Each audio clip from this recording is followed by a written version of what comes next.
the Philippine Maritime Zones Act, and the Philippines Archipelagic Sea Lanes Act. With these pieces of legislation, we align our domestic laws with international law, specifically the UN Convention on the Law of the Seas, or UNCLOS. There's an island at the bottom edge of the Philippines that most Filipinos have never visited. Most couldn't point to it on a map. It sits so far south that Malaysia is closer than Manila. The waters around it are turquoise. The mountains are untouched. For decades, it had one identity, forgotten. That identity just died. Because right now, on that island, construction crews are building a 3-kilometer military runway. Warehouses are going up. Barracks are being erected. Structures that the Philippine military says have not been made public and probably never will be. And American soldiers, though you won't see them, are already there, embedded so deeply into the planning that their presence is felt in every decision being made. The island is called Balabac. And what's happening there is not a local construction project. It's the opening move in a chess game being played between Washington, Beijing, and Manila, over a narrow strip of water that most of the world has never heard of. But that could determine who controls the most contested sea on Earth.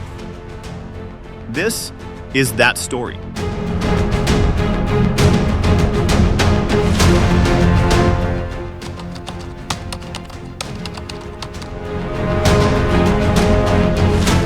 To understand why Balabac matters, you first have to understand where it is.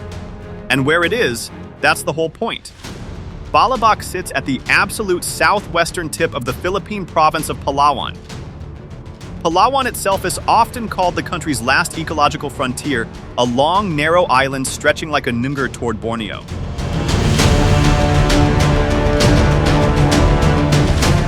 Balabac is the Enger tip. Below it, just across a 50-kilometer wide strait, lies Malaysia. To the west is the South China Sea. To the east is the Sulu Sea. Now picture that geography for a moment. If you wanted to sail a warship from the South China Sea into the Sulu Sea, or the other way around, without going hundreds of kilometers out of your way, you would pass through the Balabac Strait. It is one of only a handful of narrow passages that connect these two bodies of water. And that makes it, in military terms, a choke point.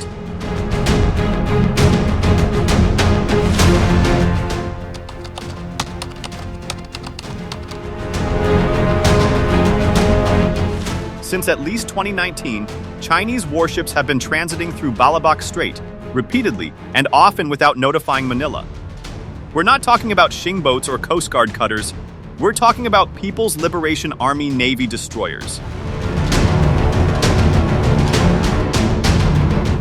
Frigates. Replenishment oilers.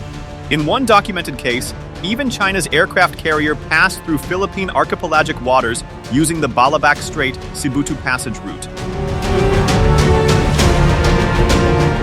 Between February and August 2019 alone, at least 14 Chinese warships transited through Philippine waters using this corridor. 1600 lang. Yes, sir.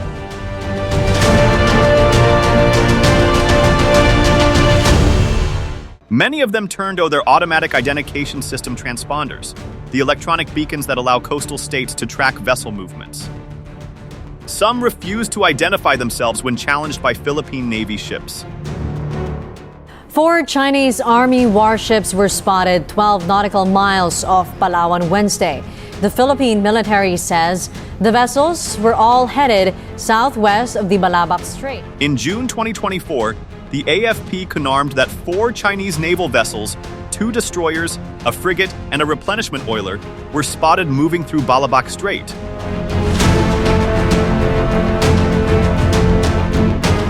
The Philippine military challenged them.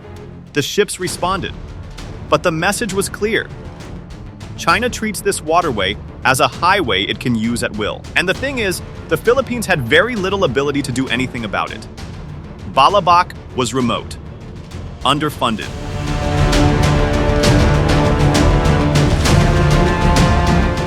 The nearest major military facility was far to the north in Puerto Princesa. There was a small naval station on the island, Naval Station Narciso del Rosario, but it was minimal. No runway, no significant surveillance capability, no meaningful deterrent. In strategic terms, presence is everything. And for decades, the Philippines simply wasn't present.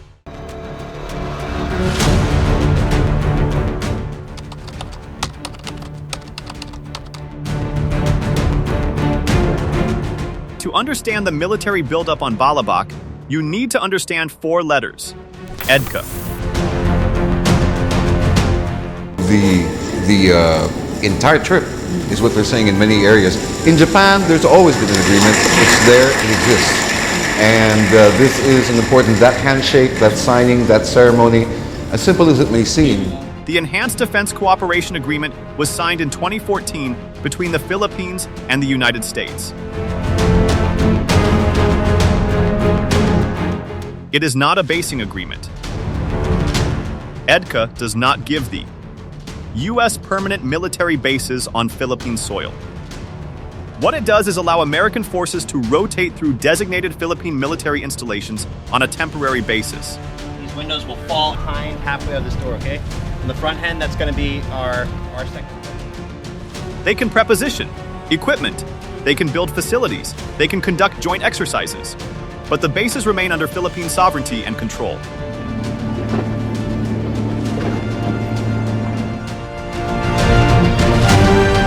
When EDCA was signed under President Aquino, base sites were designated: Basa Air Base in Pampanga, Fort Magsaysay in Nueva Ecija, Antonio Bautista Air Base in Palawan, Mactan Benito Ebuen Air Base in Cebu, and Lumbia Air Base in Cagayan de Oro.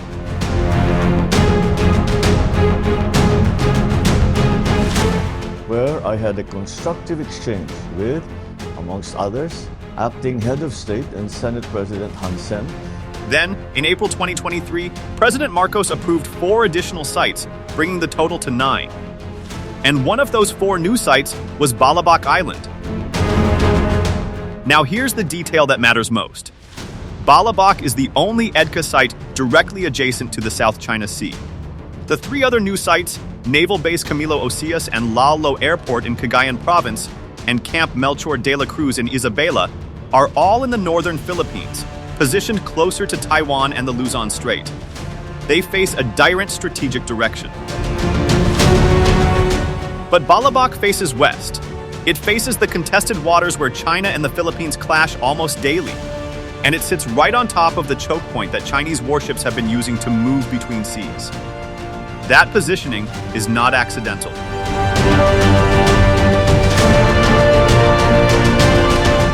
To intensify our ISO, internal security operation, to end insurgency and attain victory.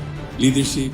The former AFP Chief of Staff, General Andres Centino, visited the island in May 2023 and called it very strategic, emphasizing the need to detect foreign and friendly vessels transiting between the South China Sea and the Sulu Sea.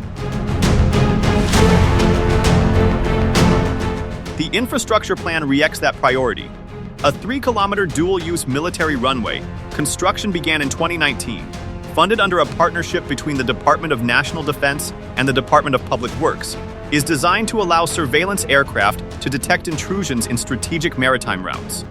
Beyond the runway, there are plans for a command and control building, a humanitarian assistance and disaster relief warehouse, barracks, and upgrades to Naval Station Narciso del Rosario, including a new beaching ramp and pier.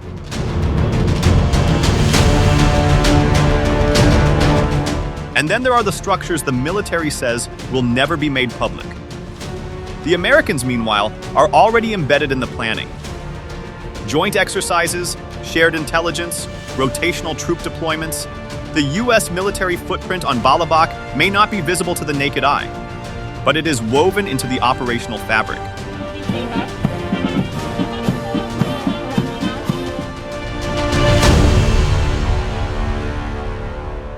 As one reporter on the ground put it, they may not be that visible, but they are felt deeply in all aspects of planning.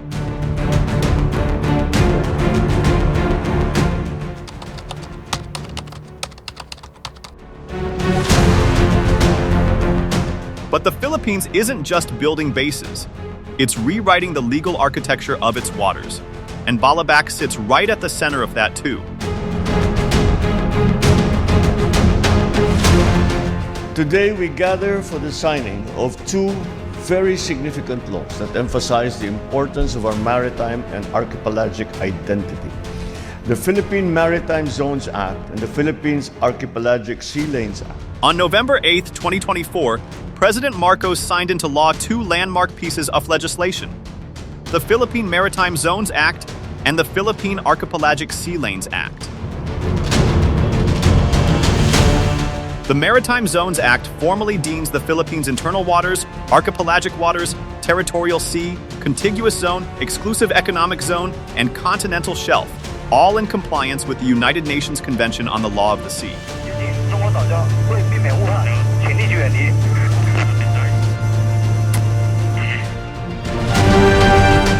This matters because for decades, despite the 2016 arbitral tribunal ruling that rejected China's sweeping 9-line claims, the Philippines had never formally codied its own maritime boundaries into domestic law.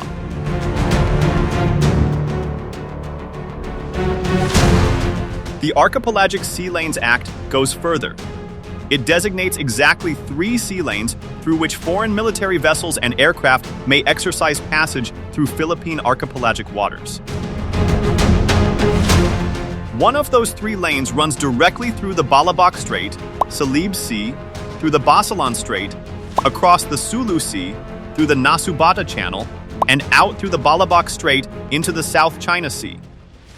Outside these 3 designated lanes, foreign warships are now restricted to innocent passage, a much more limited right under international law that prohibits lingering, prohibits weapons exercises, and can even be suspended by the coastal state for national security reasons. The implications are enormous.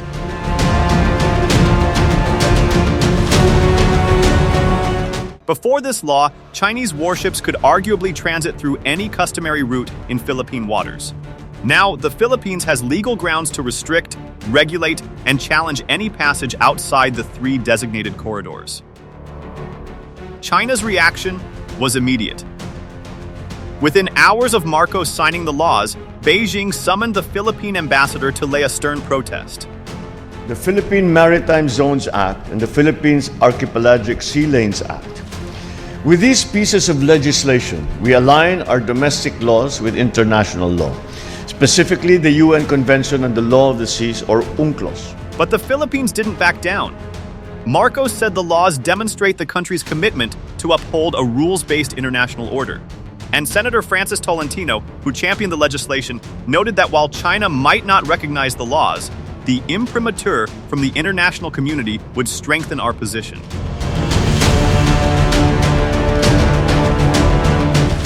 Balabac is no longer just a military base. It is now a legally forded choke point, a place where Philippine sovereignty is both physically and legally asserted.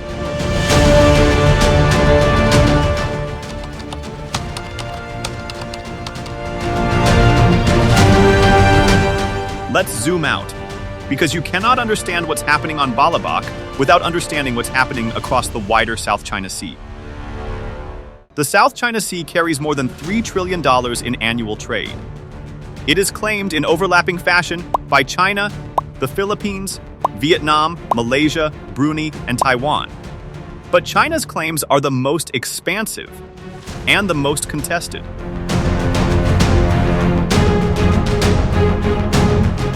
Beijing asserts sovereignty over virtually the entire sea under its so-called 9-line, a claim that the Permanent Court of Arbitration in The Hague ruled in 2016 has no legal basis under international law. China rejected the ruling. And since then, it has only intensified its presence. Artificial islands have been built and militarized. Missile systems installed. Airstrips constructed. The Chinese Coast Guard and maritime militia maintain constant pressure on Philippine vessels, using water cannons, blocking resupply missions, and in one alarming incident in March 2026, aiming recontrol radar at a Philippine naval vessel near Sabina Shoal. This is what strategists call gray zone warfare. not open conflict, but not peace either. A relentless incremental squeeze designed to establish control without ever crossing the threshold. That would trigger a military response. And here's what connects it directly to Balabac.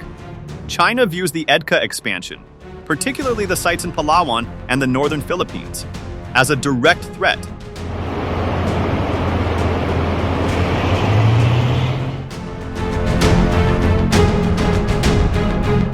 Beijing's former ambassador to Manila, Huang Shilian, warned that the U.S. intends to take advantage of the new EDCA sites to interfere in the situation across the Taiwan Strait and advance its anti-China agenda at the expense of peace and development of the Philippines. Right there! Right in front of me! Right in front of me! I just shot him! China's concern isn't unfounded from its own strategic perspective. A military runway on Balabac capable of launching surveillance aircraft means the Philippines, and by extension, the United States, can monitor every Chinese naval movement through the strait. Combined with the new Archipelagic Sea Lanes Act, it means Manila now has both the legal authority and the physical capability to challenge Chinese transits that don't conform to Philippine regulations. For Beijing, Balabac isn't just another Philippine military project. It's a door closing on a corridor it has used freely for years.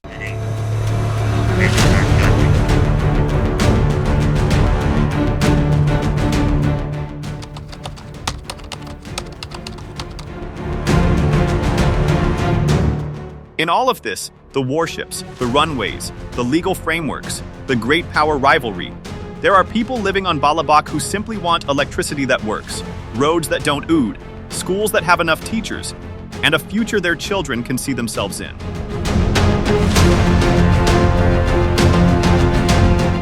For the residents of Balabac, the military buildup carries a cautious kind of hope. Activity means jobs. Construction means infrastructure. A runway means connectivity, heights that could link an island that once felt like the edge of the world to the rest of the Philippines. We also need change, specifically for the youth, one resident said, so we can also improve for the next generation so we don't get left behind. That's the voice that often gets drowned out in geopolitical analysis. But it's the voice that matters most, because every military base sits on somebody's home. Every strategic choke point is also somebody's shin ground.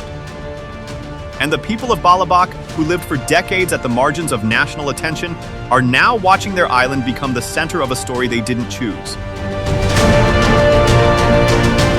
Their message to those in power is simple, and it deserves to be heard. Whatever strategy is drawn, whatever alliances are forged, whatever forces are deployed, the Philippines and its people must always come first. If you found this analysis valuable, share your perspective in the comments. Your insights help deepen the conversation and sharpen our understanding of evolving regional dynamics. Thank you, and we will see you soon in our next geopolitical discussion.